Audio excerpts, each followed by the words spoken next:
Hello everyone! Welcome to Rimarvin Cooking Lifestyle. Ito naman po ang inyong kusinera naglilingkod at naghahatid sa inyo ng panibagong recipe. Ang recipe natin ngayon ay ang saging. Gagawin natin siyang tinapay pero pabilog ang ating hulmahan dahil wala tayong yung pang loaf bread na hulmahan. Dito sa ating kusina, may inihanda tayong iba't ibang sangkap. Ayan, ito ang saging, butter.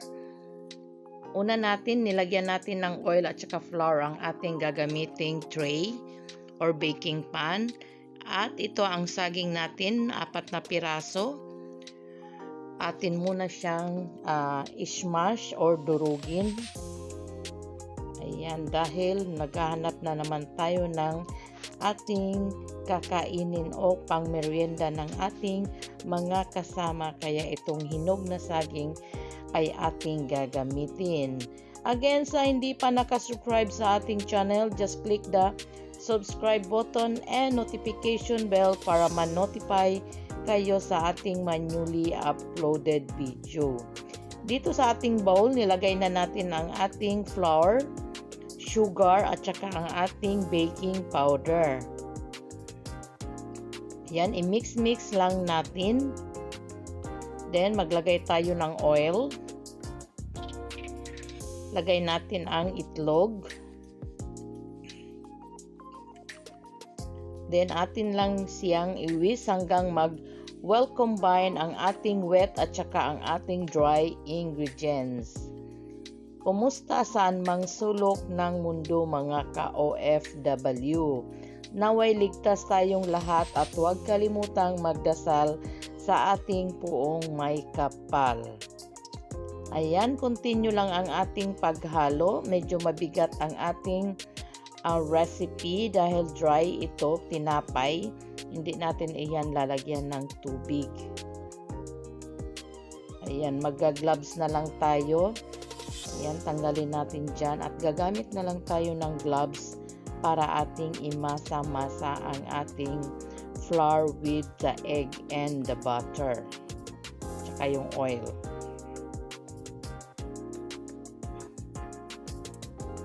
Ayan, mix-mix natin ng tinidor. Tapos mag-gloves tayo dyan at mag-mimix tayo. Again, sa hindi pa nakasubscribe sa ating channel, just click the subscribe button and notification bell para ma-notify kayo sa ating mga newly uploaded recipes and video. Ayan, gumamit na tayo ng gloves dahil mabigat na, hindi na kaya ng wire whisk. Pwede din kayong gumamit ng mixer dito pag may mixer na available sa bahay. Ayan, continue lang. Kailangan mag-well combine din. Atin ilagay dahan-dahan ang ating saging. Ating saging is overripe na ito pero mas matamis na matamis yan. Atin lang siyang iganyan hanggang mag-well incorporate na ang ating lahat ng ingredients. Ayan, kinamay na ng inyong lingkod at gumamit lang tayo ng gloves. Kasi mamigat na yung ating minamasa. Kailangan kasing well combine yan sila para hindi magbuo-buo at saka lahat malagyan ng saging ang ating ingrediente, ang ating niluluto. Ayan. Kailangan wala siyang buo-buo at saka hindi nag-curdle kung tawagin natin. Continue lang ang ating pagmamasa mga ka-OFW. Again, kumusta kayo saan mang sulok ng mundo? Ito na. Tapos, pagkatapos niya nating imasa, atin na yang ilipat doon sa ating inihandang baking pan kanina.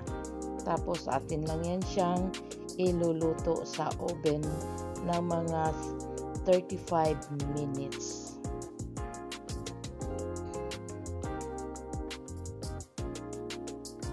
Ayan mga ka-OFW. Yan, kunin na natin ang ating inihandang baking pan. Round pan ang ginamit natin. Nalagyan na yan ng flour at saka mantika para mamaya pag tinanggal natin, easy lang siyang tanggalin, hindi didikit. Ayan, kuha lang tayo ng spatula at i-scrape natin kasi sayang naman yung ating butter. Ayan, lagyan natin magkabila at ipantay natin. Again, sa hindi pa nakasubscribe sa ating channel, just click the subscribe button and notification bell para ma-notify kayo sa ating mga newly uploaded recipe and video mga ka-OFW. Then itap lang natin para matanggal yung kanyang bubbling or kanyang hangin sa loob. Then ayan, nakaset number 3 ang ating gas. Na preheat na yan siya. Ayan. Lagay natin siya sa loob.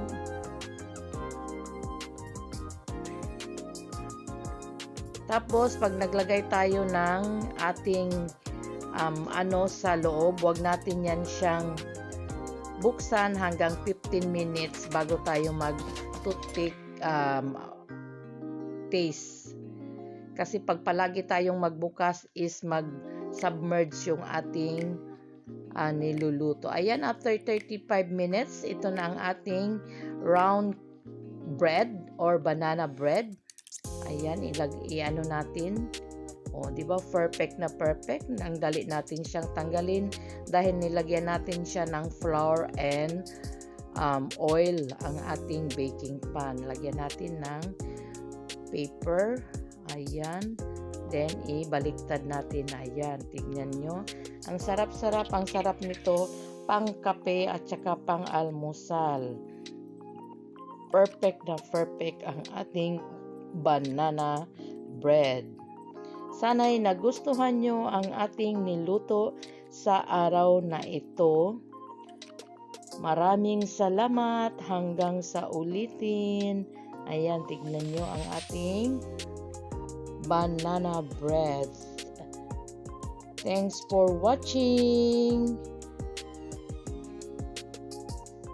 Bye-bye. Hanggang sa susunod. To God be glory. God bless you all. And be safe. Bye-bye. Again, thanks for watching.